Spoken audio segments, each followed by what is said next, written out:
Assalamualaikum warahmatullahi wabarakatuh. Perkenalkan, saya Ilham Mubarak, nomor urut 13 dari kelas 12 MIPA A. Video ini dibuat dalam rangka memenuhi tugas PJOK membuat vlog pencegahan COVID-19. Sudah setahun lebih sejak kasus pertama dari COVID-19 tercatat di Indonesia. Dengan tingginya angka sebaran yang ada, tentu setiap orang harus berusaha yang terbaik untuk mencegah tidak terjangkit COVID. Ada banyak bukti yang menunjukkan jika COVID-19 dapat menular dengan mudah ke banyak orang. Penyakit ini menyebabkan penyakit yang dapat mengancam nyawa saat menyerang beberapa orang. Selain itu, corona juga dapat bertahan beberapa saat di udara dan lebih lama lagi ketika menempel di permukaan atau benda. Risiko untuk terpapar lebih tinggi saat menyentuh benda tersebut, setelah itu menyentuh mulut, hidung, atau mata. Maka dari itu, penting untuk mengetahui cara yang paling tepat sebagai pencegahan dari COVID-19. 5M adalah metode gagasan pemerintah untuk menekan kenaikan angka dari COVID-19, yakni sebagai berikut.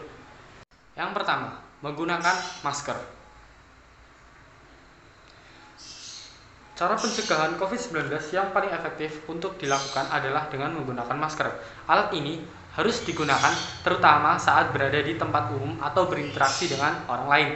Penutupan pada mulut dan hidung ampuh untuk menurunkan risiko penyebaran COVID dengan memblokir tetesan air liur agar tidak masuk ke dalam tubuh. Sebaran dari udara juga dapat terjadi sehingga perlu digunakan saat kamu berada di dalam ruangan terutama yang ber-AC. Yang ketiga, menjaga jarak. 5M yang lainnya yang harus dilakukan untuk mencegah COVID-19 yaitu menjaga jarak.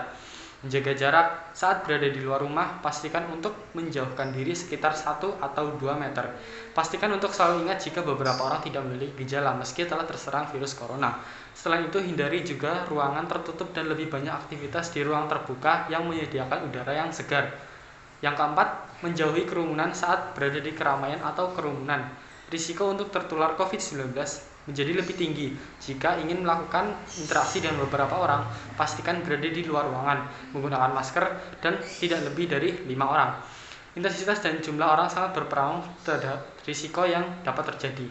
Yang kelima, mengurangi mobilitas. Setiap orang harus benar-benar menanamkan bahwa pemahaman jika keperluannya tidak terlalu mendesak, ada baiknya untuk tetap di rumah saja. Meskipun merasa sehat, belum tentu saat berada di rumah tetap dalam keadaan yang sama atau menyebarkan virus pada keluarga di rumah.